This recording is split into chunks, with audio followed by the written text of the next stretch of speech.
jeudi, c'est le moment de faire le point avec le député Matane-Matapédia, Pascal Bérubé. Bonjour, Monsieur Bérubé. Bonjour. Hier, mercredi, c'était le retour en chambre. Le Parti québécois a réclamé qu'il soit obligatoire le port du masque à Montréal, dans les lieux publics et dans les transports en commun. Ben oui, et depuis des semaines, on pose la question à savoir pourquoi les gens des régions ont des craintes. Alors, je vais vous la donner la réponse. Si on avait l'impression que la situation à Montréal était sous contrôle, j'ai l'impression qu'on aurait beaucoup moins de craintes. Alors, c'est à Montréal que ça se passe, c'est là que doivent être mis les énergies et les ressources pour envoyer le message que c'est sous contrôle. Alors, moi, je préfère appuyer toute mesure qui va permettre de gérer la transmission du virus à Montréal. Comme ça va régler bien des appréhensions des gens de notre région. Et c'est le message que j'ai envoyé. Et le port du masque dans le transport en commun puis dans les lieux publics à Montréal, c'est une mesure qui serait certainement positive parce qu'il y a une grande densité de population, il y a beaucoup de monde, puis il faut éviter ce qu'on appelle la contagion communautaire. Alors, c'est demandé par beaucoup de monde. Il y a même un sondage qui indique que 89 % des Québécois sont en faveur de cette mesure. Okay. Et étonnamment, il y a seulement notre formation politique qui a proposé ça. Alors, à un moment donné, le leadership, c'est de prendre des décisions claires. Si le masque, c'est utile et c'est important et ça fonctionne, comme le dit le premier ministre, ben il faut faire un pas de plus et puis prendre une décision pour Montréal.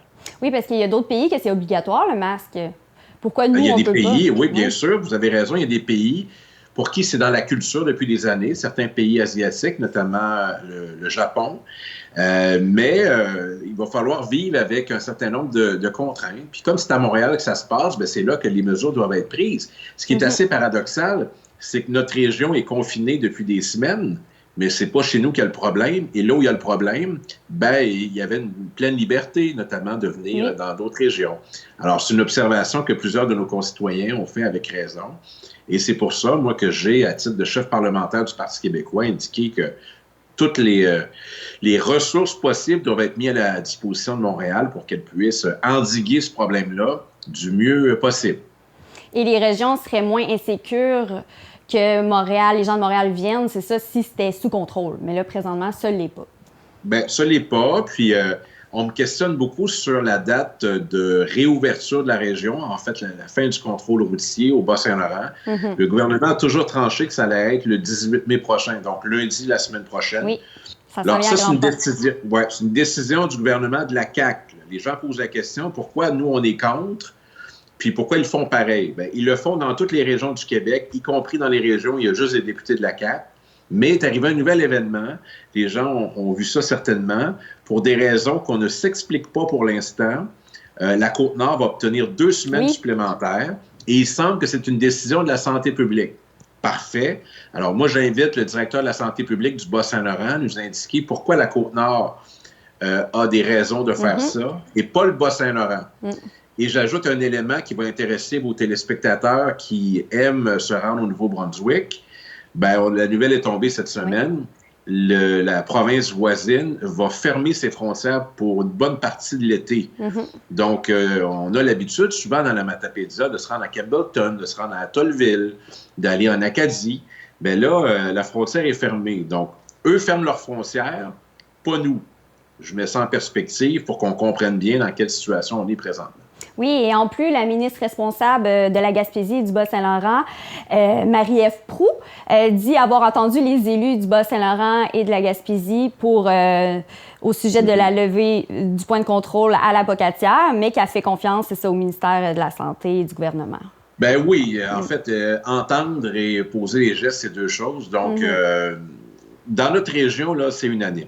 Le préfet de la MRC de la Métis, le préfet de la MRC de la Matanie, le préfet de la Matapédia, le maire d'Amqui, le maire de Montjoly, le maire de Matane, les députés du Parti québécois, les maires de l'ouest du Bas-Saint-Laurent ont tous dit, ben, est-ce qu'on pourrait prolonger un peu la fermeture du point de contrôle, puis s'il faut négocier un certain nombre d'éléments, par exemple pour des gens qui ont des résidences secondaires, puis bon, on le fera à la pièce. Mais on a demandé ça, mais il y a des gens qui ont une autre position. Alors, les 2 députés de la CAQ du Bas-Saint-Laurent et le maire de Rimouski ben eux, ils sont pour la réouverture. OK. Alors, chacun peut choisir son camp, mais nous, on a bien identifié que fallait vraiment là, faire très attention, compte tenu de la fragilité de notre système hospitalier dans notre région. On a moins de ressources. Donc ça nous préoccupe.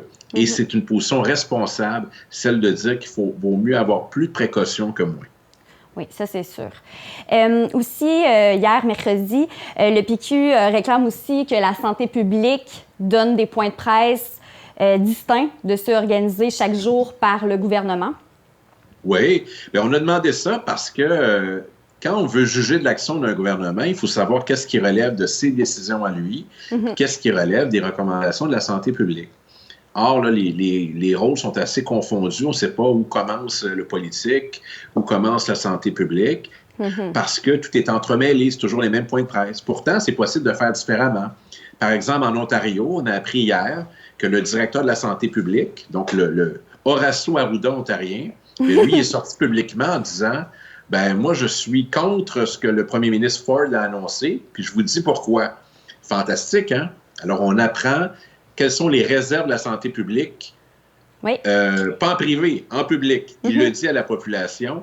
Donc, il y a beaucoup de vertus d'avoir une véritable indépendance de la santé publique. Je sais que quand je dis ça, il y a des gens qui n'aiment pas ça parce qu'ils aimeraient qu'on 100% des coups croire qu'on prend les bonnes décisions. Ouais.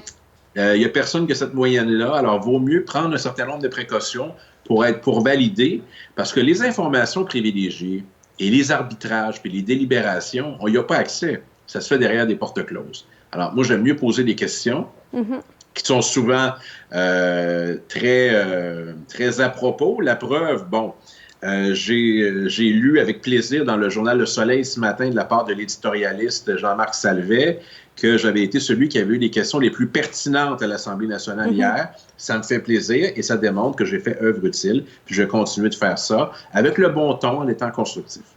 Oui. Donc, finalement, vous trouvez que le gouvernement manque peut-être un peu de transparence au sujet? Il pourrait en mettre plus. Il pourrait nous donner davantage d'informations. Il pourrait...